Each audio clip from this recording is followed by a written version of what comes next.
Over the last 20 years as a business consultant, I have taken multiple business principles and applied them successfully to my personal life.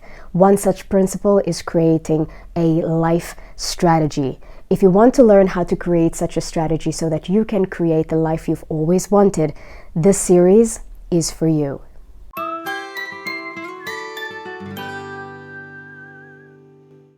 One of my favorite definitions of a strategy is an integrated set of actions aimed at increasing the long-term well-being and strengths of an enterprise relative to its competitors. Now, to contextualize this for a person, there are a couple of changes that we need to make. First, remove relative to its competitors. One of the biggest mistakes we make is to compare ourselves to others. No matter how successful we become, there will always be someone else who seems to be doing better. So when we create our life strategy, we may find inspiration in other people's lives, but ultimately our strategy should help us create a life that makes us happy, irrespective of what others have.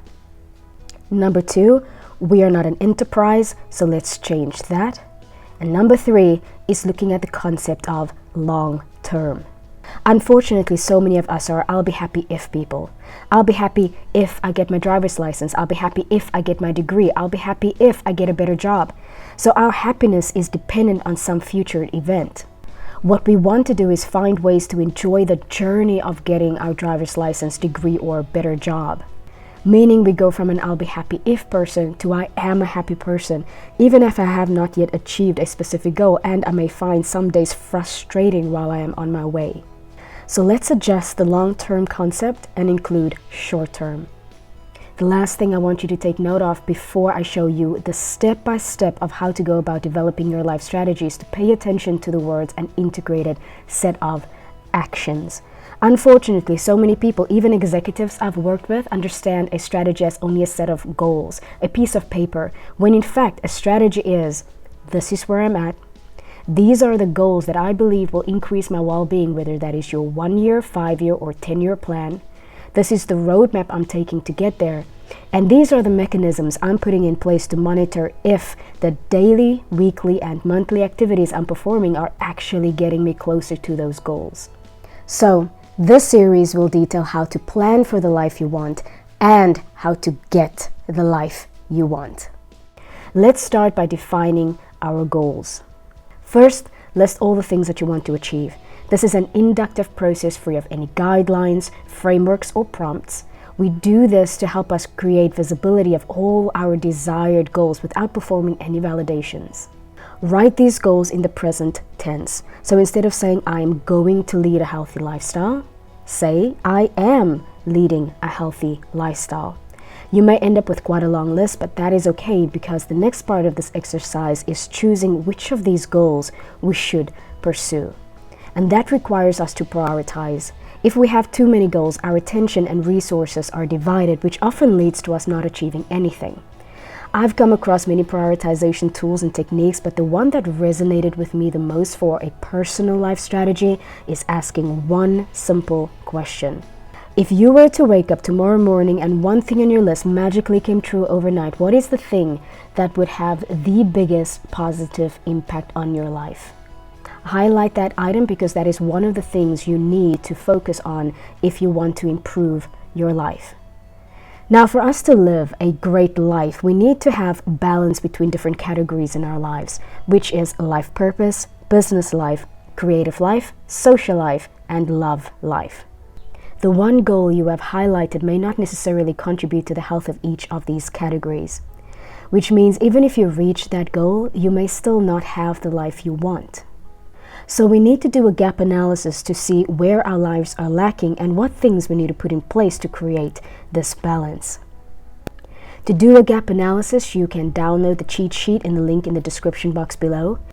For each category, ask yourself on a scale from 1 to 10, if I make no changes in what I already do on a day-to-day basis, how supportive is my current lifestyle of what I consider a healthy category to be?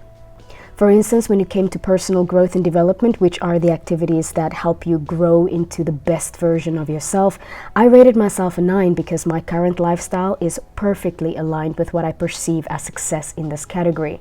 whereas fun and recreation, which are the activities that help you laugh and bring joy to your life, are quite misaligned. I rated myself a 3 because most of my day consists of working, and while I love my job, it's not the same type of joy I experience when I'm painting or making music. So I need to make some lifestyle changes to turn this into a healthy category. Once you have done your assessment, you can decide what number would represent healthy. And that doesn't have to be a 10. Doing this will give you some indication of how much work you need to put into reaching this goal.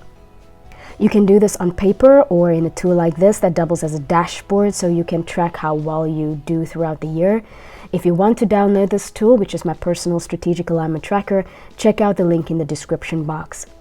As you go through this process, scan your original list to see if any of those goals will help you close the gaps you have identified.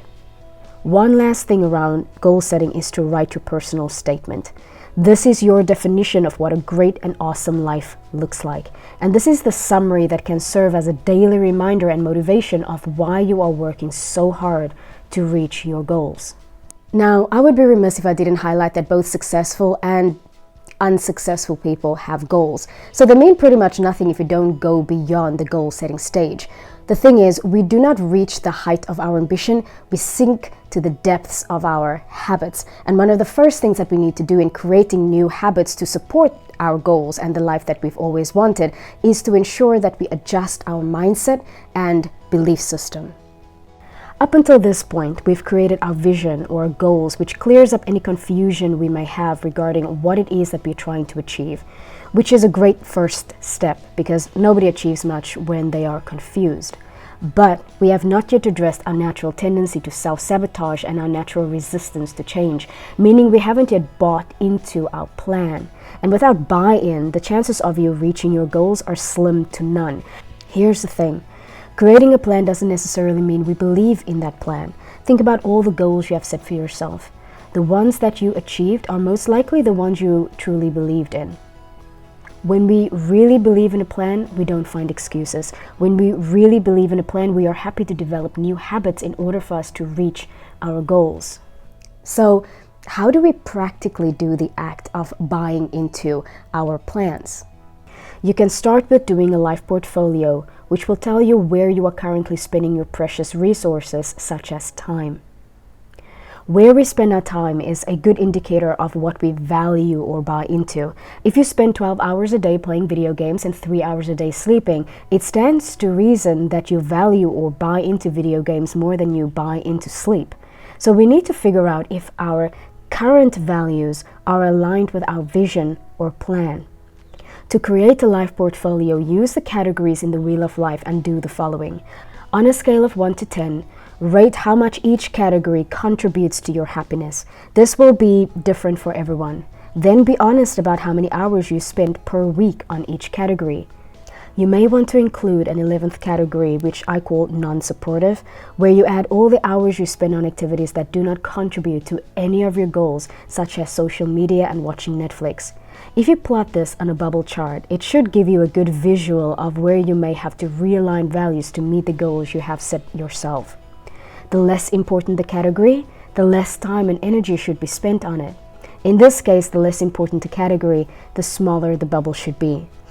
In this example, I'm spending roughly 45 hours a week on Netflix and gaming. Those activities do not contribute that much to my happiness, so why would I spend that much time on it? This can be considered an act of self-sabotage.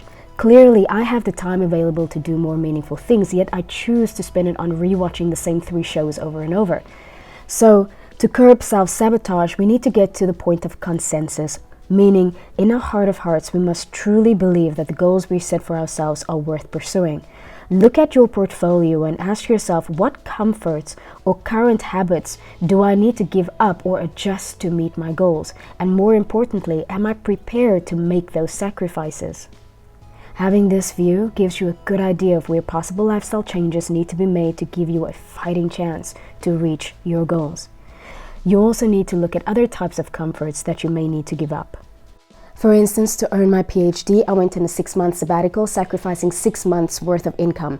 This reallocation of resources showed my commitment to the vision I had for my future.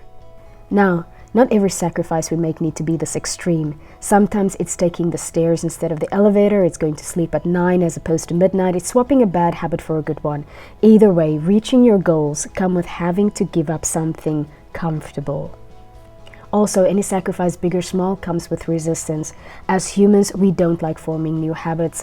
It's cumbersome and it's a lot of hard work. So your body will naturally resist progress for the sake of comfort, even if that comfort is not good for your short and long-term well-being. If you do not have a strong enough motivation for why you are chasing specific goals, the resistance is going to drag you back to the way things always were, which means you are most likely not going to reach your goals. So to overcome resistance, add the why to all of your goals. It doesn't have to be deep, it just needs to be motivational. I mean, the reason I could easily give up 6 months worth of income was that I strongly believed that a doctorate was going to put me in a higher income bracket. So I believed that the 6 months I sacrificed was chump change in comparison to my potential earnings. As mentioned before, most people think of strategies as just the planning process, and they don't put as much effort into the execution of that plan. I mean, 60 to 90% of strategic plans in businesses are never fully realized, and I cannot imagine that the stats would look any better in our personal capacity. Think of the strategic process as 10% strategic planning, which creates the vision and creates a clear picture of why we want to do things.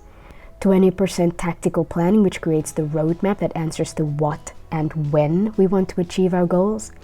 And 70% operations, which is actually doing the work and answers the how question. Up until now, we've just covered the strategic planning part, which takes the least amount of effort when cultivating the life you've always wanted. In the second installment of the series, I will show you in detail how to create a tactical plan or roadmap and how to create fail-safe systems to reach all of your goals. And that's it for me today. If you have comments or questions, just pop them into the comment section. Like this, share this, subscribe to this. This is Dr. J, signing off.